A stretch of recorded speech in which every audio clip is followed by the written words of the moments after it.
Le thème du second message est l'aigle.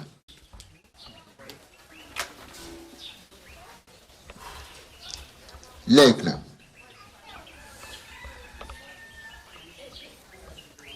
Amen. Amen.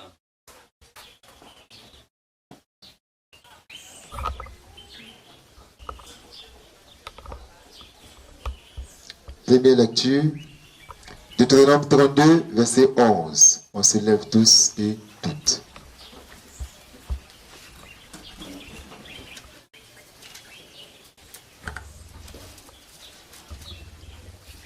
Deutéronome 32, le verset 11. Oui. Pareil à l'aigle qui éveille sa couvée, voltige sur ses petits, déploie ses ailes, les prend, les porte sur ses plumes. Amen. Amen. On s'assoit.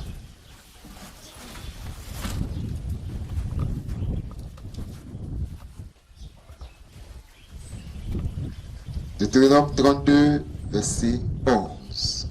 Pareil à l'aigle qui éveille sa couvée, voltige sur ses petits, déploie ses ailes, les prend, les porte sur ses plumes. Amen. L'aigle est un oiseau qui vole plus haut que tous les autres oiseaux de la terre. L'aigle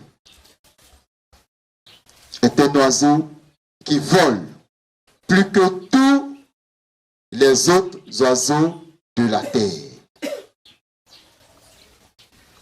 Amen. Il n'y a pas un oiseau qui vole au-dessus de lui. Il est celui qui vole au-dessus de tous les autres oiseaux de la terre. Amen. Amen. L'aigle fait son nid dans les rochers. Dans les rochers. Il ne fait pas son nid n'importe où. Il fait son nid dans les rochers. C'est pourquoi dans Matthieu 16, verset 16 à 18, l'Église devait être bâtie sur la révélation. Allons-y, Matthieu 16, 16 à 18. Matthieu 16, Oui, 16 à 18. oui. Simon-Pierre répondit, tu es le Christ, Tu es le Christ, le Fils du Dieu vivant. le Fils du Dieu vivant. Jésus, reprenant la parole, lui dit, tu es heureux, Oui, Simon, Simon. fils de Jonas, Oui, car ce ne sont pas la chair et le sang qui t'ont révélé cela, mais c'est mon Père qui est dans les cieux. Et moi, je te dis que tu es Pierre, Et moi, je te dis que tu es Pierre, et que sur cette pierre, et que sur cette pierre, je bâtirai mon église, je bâtirai mon église. et que les portes du séjour des morts ne prévaudront point contre elle. Amen. Amen. Donc, sur la révélation que tu viens d'avoir, je bâtirai mon église. Il fait son nid. Il se cache là où il y a la révélation. Le rocher. C'est là que Dieu se cache. Amen. Et selon Jean 15, verset 8. Selon Jean 15, verset 8. Chacun est une branche de Dieu. Chacun de ses fils et ses filles sont une branche de Dieu. Jean 15, 8. Si vous portez beaucoup de fruits, Oui, c'est ainsi que mon Père sera glorifié. c'est ainsi que mon Père sera glorifié. Si vous portez beaucoup de fruits. Amen. Amen. Et lui, il se compare au sceptre. Et il compare ses apôtres au sarment. Ce sont les branches. Ce sont les branches qui portent du fruit. Amen. Amen. Ce sont les branches qui portent du fruit. Donc si vous portez beaucoup de fruits, c'est ainsi que mon Père sera glorifié. Donc dans le rocher, qu'est-ce que l'aigle fait? L'aigle met des branches pour faire son nid. C'est dans le rocher qu'il le fait. Dans le rocher, l'aigle met des branches pour faire son nid. afin d'éviter que son nid ne tombe. Il va loin dans les rochers selon 1 Corinthiens 10, verset 4. 1 Corinthiens 10, verset 4. Le rocher, c'est Jésus-Christ. Allons-y. 1 Corinthiens 10, 4. Et qu'ils ont tous bu le même breuvage spirituel. Ils ont tous bu le même breuvage spirituel. Car ils buvaient à un rocher spirituel. Ils buvaient à un rocher spirituel qui les suivait. Et ce rocher était Christ. Et ce rocher était Christ. Amen. Amen. Dans le désert, ce rocher-là les suivait. Ils ont bu de l'eau de ce rocher. Amen. Amen. La révélation que Dieu donnait à Moïse, c'est ce que Moïse transmettait au peuple. Amen. Que Christ nous bénisse. Amen. Dans le rocher, c'est Jésus le Christ. Or, selon Jean 1, verset 14, Jésus-Christ est la parole. Jean 1, 14, lecture. Même si ce sont des versets qu'on connaît déjà, on va lire. Jean 1, verset 14. Et la parole a été faite chair, et elle a habité parmi nous, pleine de grâce et de vérité. Et nous avons contemplé sa gloire, une gloire comme la gloire du Fils unique venu du Père. Amen. Amen. Amen. Et la parole a été faite chair. Donc Jésus-Christ est la parole. En tout point, ses cheveux, c'est la parole. Ses yeux, c'est la parole. Tout ce qui est son corps est la parole. Amen. Amen. Donc si tu as dénaturé une partie de la parole, est-ce que tu as le véritable et réel Jésus-Christ? Amen. Amen. Est-ce que ce sera le même rocher? Amen. Amen. Amen. Or, ici, il s'agit de l'aigle, l'oiseau qui vole au-dessus de tous les autres oiseaux.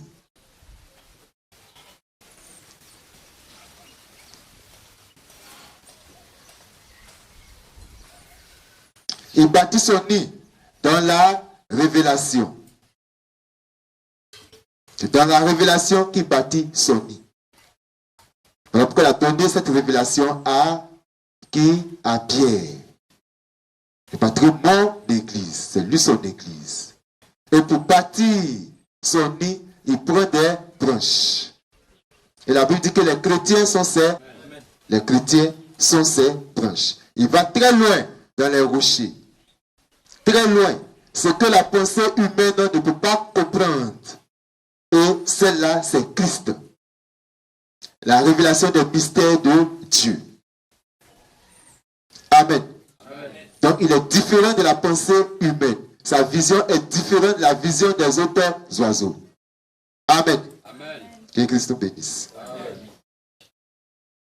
Alors, dans Colossiens 1, verset 19.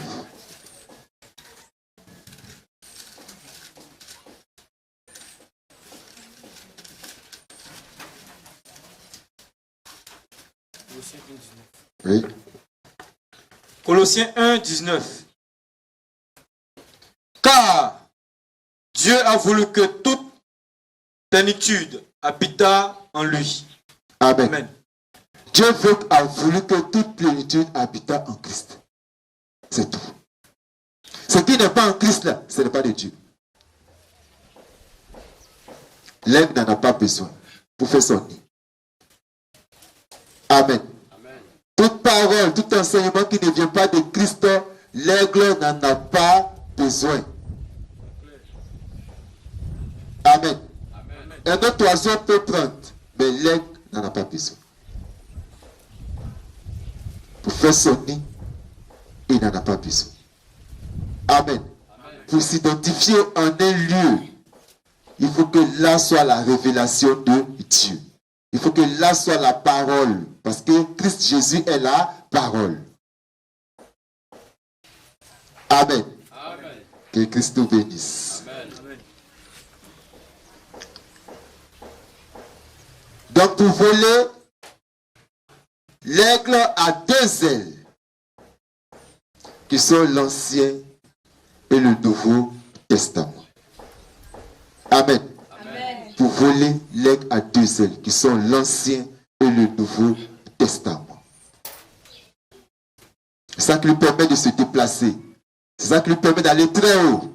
L'Ancien et le Nouveau Testament. Est-ce que c'est écrit? Si oui, on dit Amen. Amen. Est-ce que c'est écrit? Amen. Sinon, ça ne concerne pas l'aigle. Amen. Amen. Amen. Amen. Que Christ nous bénisse. Amen. Il voit très loin. Même dans les airs, il peut voir une aiguille sur la terre. L'aigle, il monte très loin. Au fur et à mesure qu'il monte, cela voit bien clair. Dans les airs, il peut voir une aiguille sur la terre. Amen. Amen. Donc en réalité, rien ne surprend l'aigle. En réalité, rien ne le surprend. L'aigle annonce longtemps d'avance. Parce qu'il est très haut dans les airs. Donc il voit ce qui va arriver. Il voit. Amen.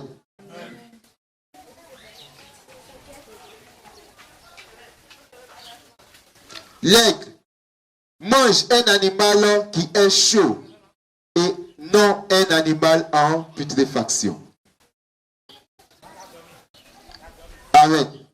L'aigle mange un animal qui est chaud et non un animal qui est en train de se décomposer.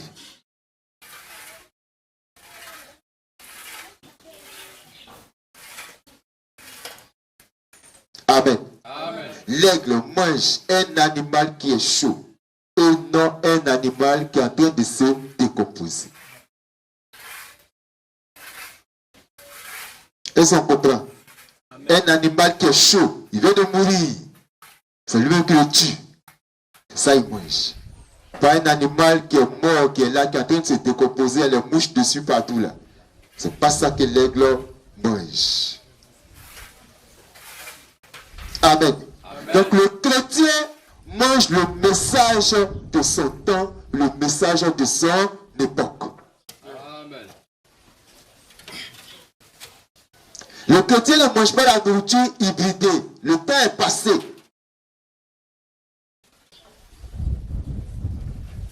Ça, ce n'est pas l'aigle.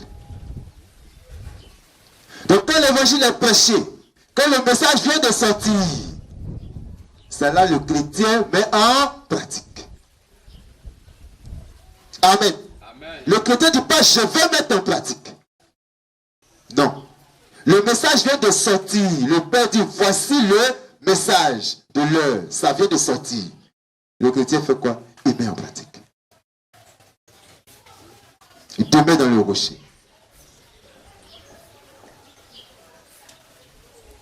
L'animal qu'on vient de tuer, le sang est encore chaud en lui. C'est ce que le chrétien mange.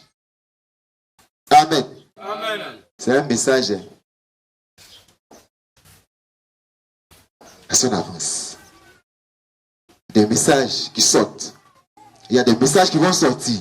Est-ce qu'on pourra accepter de mettre ces messages en pratique? Ou aller encore derrière? C'est vrai, j'ai vu le message, oui. Mais comme avant, on faisait comme ça, là, c'est pour avant, là, je vais faire. Est-ce que tu es un aigle? Amen. Amen. Et dans les airs, il y a plusieurs oiseaux. Il y a les aigles, il y a les corbeaux. Et puis maintenant, à terre, maintenant, il y a les poulets. Amen. Amen. Donc le chrétien mange le message de son époque. La nourriture de l'âge dans lequel il se trouve. Car où se trouve un animal frais et chaud, les aigles se rassemblent. Où l'animal est chaud, c'est là les aigles se rassemblent. La viande est fraîche, on vient de la tuer, c'est là qu'ils se rassemblent. Il donne à ses petits de la viande fraîche, de laquelle coule le sang. C'est maman aigle qui donne ça à ses petits, aux aiglons. Ce qu'elle vient de tuer là, où le sang coule encore, ce qu'elle donne à ses petits. Et ces petits acceptent de manger ça. Amen. Amen. Un animal qui a été tué, ça fait 2-3 jours, les asticots ont commencé à rentrer dedans. C'est pas ça l'aigle, ça va chercher pour donner à ses petits. Que Christ nous bénisse. Amen.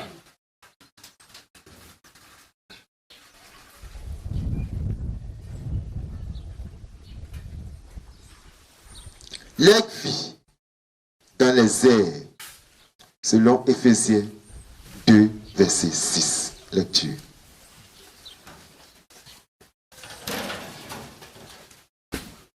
Éphésiens 2, 6. Oui.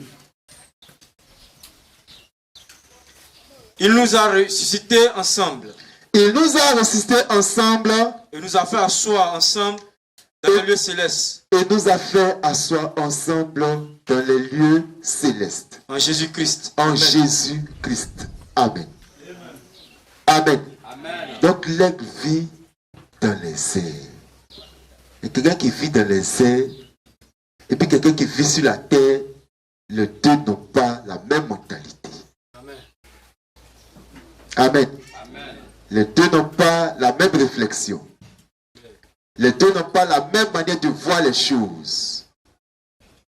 Reprends le verset. Reprends le verset. Il nous a ressuscités ensemble Il nous a ressuscités ensemble. et nous a fait asseoir ensemble Il nous a fait asseoir ensemble dans les lieux célestes dans les lieux célestes en Jésus-Christ. en Jésus-Christ. Amen. Amen. Dans les lieux célestes en Jésus-Christ. Donc, étant en Jésus-Christ dans les lieux célestes, alors ce que Jésus-Christ veut, c'est ce que nous devons faire. Amen. Amen. Il s'agit de l'aigle. Donc le chrétien vit dans les airs. Amen. Donc l'aigle aussi vit dans les airs. Affectionnez-vous des choses d'en haut et non de celles qui sont sur la terre. Donc le chrétien cherche le langage de Dieu. Tout ce qui plaît à Dieu. Certes, il a ses besoins sur la terre, oui, à cause du corps physique. Mais son âme et son esprit cherchent d'abord les choses d'en haut. Amen. Amen. Que Christ nous bénisse. Amen. Mais la poule qui mange de la nourriture hybridée, elle mange de la nourriture couchée, là où on ajoute la pensée humaine. Amen. Amen. Ça, c'est la poule. La pensée humaine dedans. Il y a deux jours dedans. Il y a est-ce qu'on ne peut pas faire comme ça dedans? Ça, c'est la pensée humaine. Ça, c'est la poule qui mange ça. Et notre dit, c'est le symbole de la religion. Amen. Amen. C'est le symbole de la religion.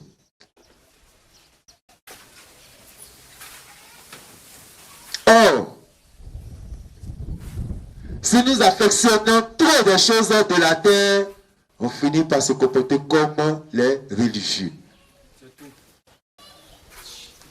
Amen.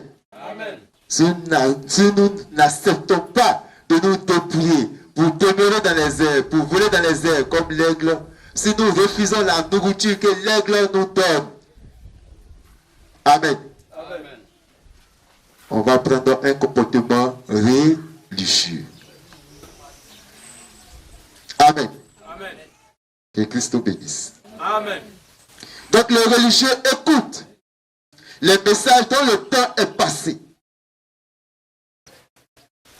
Le message dont le temps est passé. Ce n'est plus d'actualité. Amen. Amen. C'est ce qu'il écoute. C'est ce qu'il veut mettre en pratique. Au temps de John Wesley. C'est le message passé. C'est ce qu'il veut mettre en pratique. Et aussi dans le MVM, souvent on laisse le message est passé. Il y a un autre message qui est sorti. Mais c'est ce qui est passé là. C'est dedans on se retrouve. C'est ce qu'on cherche à mettre en pratique. Est-ce que c'est l'aigle que nous manifestons ou bien c'est la poule que nous manifestons?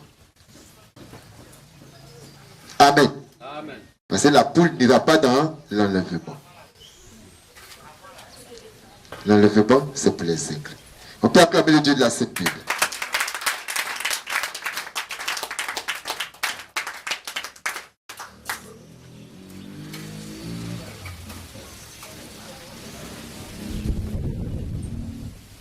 Amen.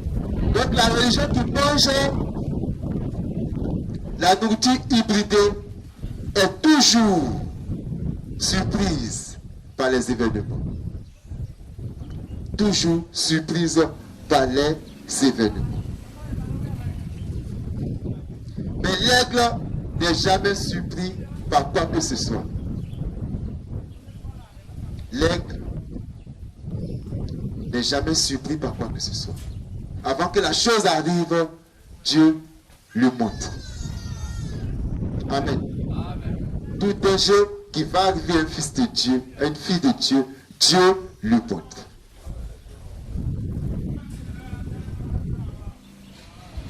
Et l'aigle, manifestant le prophète, Dieu lui montre toutes choses, avant même que ça arrive.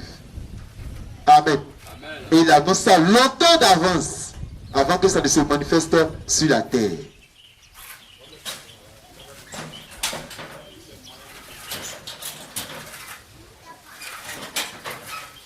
Devant son nid, maman aigle détruit les autres oiseaux pour montrer à ses petits qu'il est tout puissant. Devant son nid, maman aigle détruit les autres oiseaux pour montrer qu'il est tout puissant. Devant son nid, maman aigle fait quoi? Elle détruit les autres oiseaux pour montrer qu'elle est toute puissante. Donc Dieu protège toujours le chrétien. Amen. Dieu protège toujours le chrétien. Surtout les nouveaux baptisés. Parce qu'ils viennent de naître. Ils sont encore bébés. Dieu les protège toujours. Dieu le fait voir qu'en dehors de lui, il n'y a aucun pouvoir. Dieu détruit tous les autres enseignements pour démontrer qu'en dehors de lui, son enseignement, aucun enseignement n'est fondé sur la Bible. C'est clair. Amen. Amen. Donc, prends la Sainte Bible pour détruire tous les autres enseignements. Amen. Pour montrer qu'il est sa parole, il demeure dans sa parole, il est tout puissant dans sa parole et par sa parole.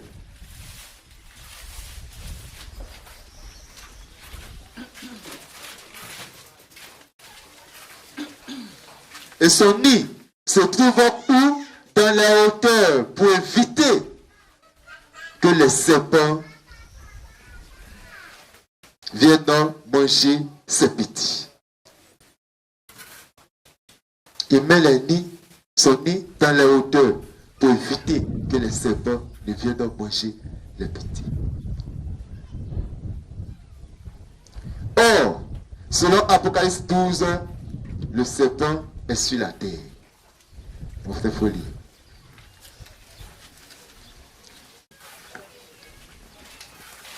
Apocalypse 12, à partir du verset 1er. Oui.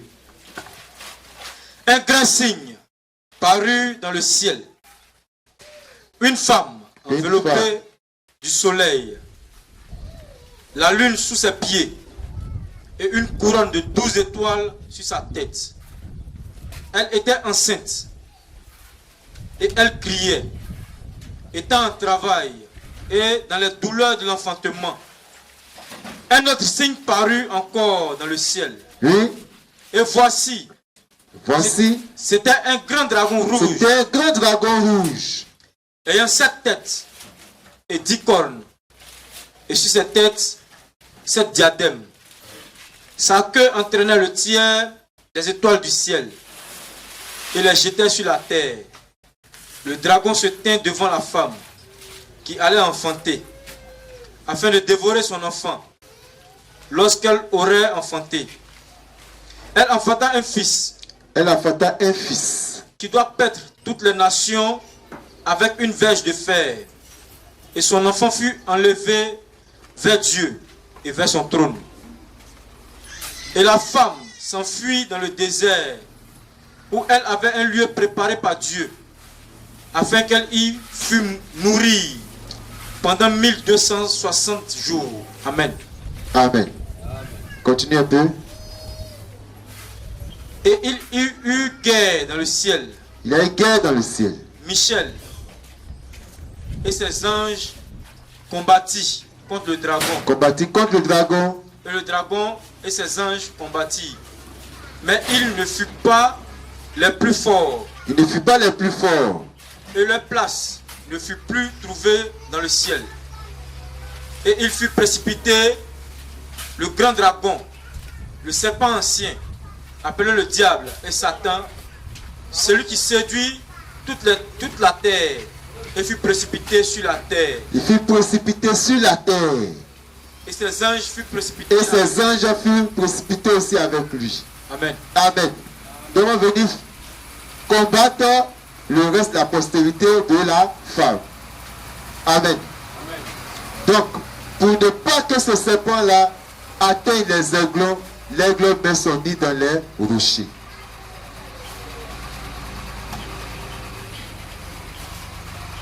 Parce que lui, depuis le jardin d'Éden, Christ lui a dit, tu vas ramper. Donc tout ce qui est pensée humaine là, il est très fort dedans. Si tu ne te mets pas dans le rocher, il va t'avoir. Amen. Amen. Amen. Tout ce qui est pensée humaine, il est très fort dedans. Donc si tu ne te mets pas dans le rocher, en tant que l'aiglon, il va t'avoir. Amen. Que Christ nous bénisse. Amen. Donc l'aigle bat les ailes de ses petits pour que les plumes de ceux-ci tombent. Arrivé un moment, les aiglons, l'aigle bat les ailes pour que les plumes faibles tombent. Amen. Amen. Pour que les plumes solides puissent pousser. Et les vraies plumes dures apparaissent et restent. Toutes les plumes faibles vont tomber. Amen. Amen. Donc le chrétien à qui Dieu venait en aide toujours. Quand il dit deux mots, ça se réalise. Dieu l'amène dans une autre dimension. Le nid est fait de branches. Le nid est fait d'épines. Les branches, les épines vont commencer à gratter, à blesser les petits. Puisque les ailes dures ne sont pas encore sorties. Toutes les plumes faibles sont tombées. Amen. Amen. C'est la traversée du désert du chrétien. Il a l'impression qu'il est dans le même nid, hein, mais il a l'impression que tout est devenu dur. Il a l'impression que rien ne va. C'est la traversée du désert du chrétien. Amen. Amen. Le même évangile, hier, quand il dit j'ai besoin de ça net, Dieu est présent, Dieu répond. On dit quand il dit j'ai besoin de ça, il n'a pas entendu. Amen. Amen. S'il ne répond pas, c'est qu'il n'a pas entendu. Les ailes, hein, les plumes sont en train de quitter pour que les plumes solides puissent pousser. Amen. Amen. Dieu forme le chrétien. C'est la traversée du désert. Alors un jour, Dieu fait quoi? Il prend les aiglons sur lui. L'aigle prend les aiglons sur lui. Et monte haut dans les airs. Ils sont tous sur son dos. Et puis il monte haut dans les airs.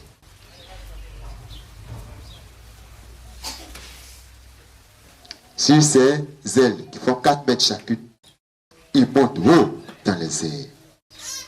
Dans l'air, qu'est-ce que l'aigle fait? Il abandonne ses petits. Amen. Amen. Dans les airs avec ses petits. Il monte très haut. Il a fini de tout calculer. Et puis les abandonne. Il se renverse. Tout le monde est renversé. Tout le monde est dans l'air. Amen. Amen. Les petits qui sont solides commencent à voler. Commencent à battre des ailes pour chercher à se maintenir. Chacun commence à battre des ailes pour chercher à se maintenir. Ceux qui ne peuvent pas, c'est la débandante. Ça tombe. Chacun émet son cri. Chaque aiglon émet son cri. Mais lorsque l'aigle constate que l'aiglon a du mal à se positionner dans les airs, il revient avec puissance pour l'aider. Amen, on peut acclamer ça.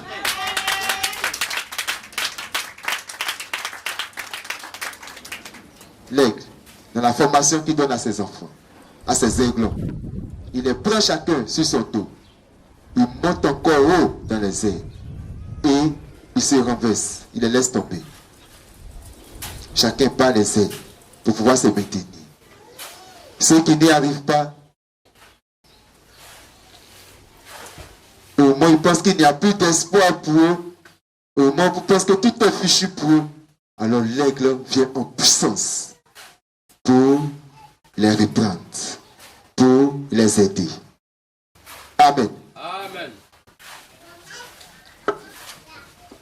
Cela démontre qu'à un certain moment de la vie chrétienne, Dieu éprouve le chrétien. Amen. Amen. Dieu éprouve le chrétien. Tout le monde est là. Qu'est-ce qu'il prouve? Qu'ils sont tous des aigles. Amen. Amen. Qu'est-ce qui prouve que mes yeux n'ont pas été mélangés? Ça. Question. Amen. Amen. Donc Dieu prouve le chrétien. Et ensuite, il lui vient en aide, car il n'abandonne jamais ses enfants. Dieu n'abandonne jamais et jamais ses enfants. Jamais. Il éprouve. Ensuite, il les vient en aide. Amen. Amen.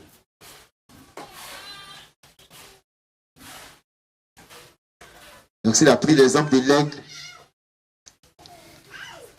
pour se symboliser lui-même, on doit avoir cette notion-là en tête. Et marcher comme ce message-là vient de le dire. Que Christ te bénisse. Amen.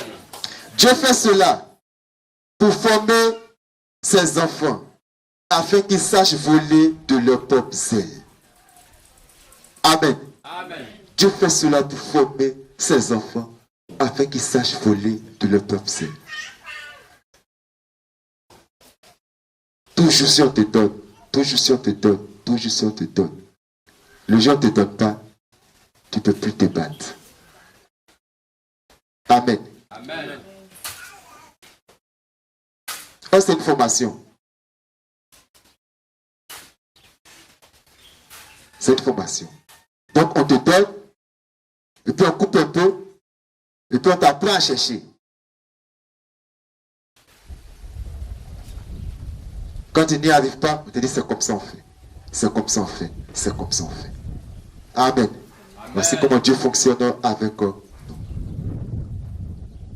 Dieu fait cela pour former ses enfants afin qu'ils sachent voler de leurs propres ailes et qu'ils apprennent et qu'ils prennent désormais leurs responsabilités. Amen. Amen. Voilà, qu'ils prennent désormais leurs responsabilités. C'est demain, il y a des choses pour lesquelles on ne va pas encore aller gêner le QG. Donc tout est dans la formation. Demain, il y a des choses pour lesquelles tu ne vas pas encore aller gêner ton prédicateur. Dieu t'a éprouvé. Dieu t'est venu en aide. Donc désormais, tu sais que ça là, cette épreuve là, c'est comme ça on surmonte ça. Amen. Amen. Dieu a éprouvé ta foi. Et puis après, il t'est venu en aide. Donc désormais, quand il y a un problème, tu sais que à coup sûr, Dieu va répondre. Tu es patient. La patience est née en toi. Tu es patient.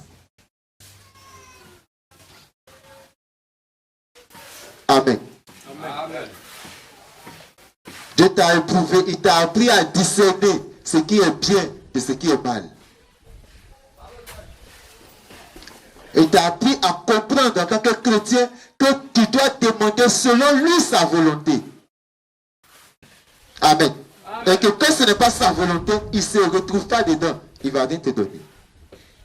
Donc désormais, même ton cœur te brûle, tu regardes, ce sont les désirs de ton cœur. Mais tu demandes selon la volonté de Dieu. Amen. Amen. Jésus-Christ n'est pas venu faire sa volonté. Hein. Il est venu faire la volonté du Père qui l'a envoyé. Amen. Il est resté fidèle. Donc le chrétien aussi, il a une nature et il doit marcher selon cette nature-là. Dieu lui impose de marcher selon cette nature. Et pour y arriver, Dieu le éduque. Amen. Amen. Et si Dieu ne fait pas ça, tout de suite là, toutes tes pensées seront sur les choses de la terre. Et puis enlèvement, on oublie. Oui, on va voir maison, on va voir voiture, on va voir villa, on va voir triplex, on va voir femme, on va voir... Et puis on oublie. Amen. Mais Dieu nous forme, Dieu nous forge, pour que demain nous soyons responsables pour les choses du royaume des cieux. Amen. Que Christ nous bénisse. Amen. Donc nous chrétiens, étant une armée céleste, Dieu nous forme pour nous préparer au combat. Amen. Amen. Dieu nous forme pour nous préparer au combat. Jésus Christ nous bénisse. Amen. On peut l'acclamer très fort.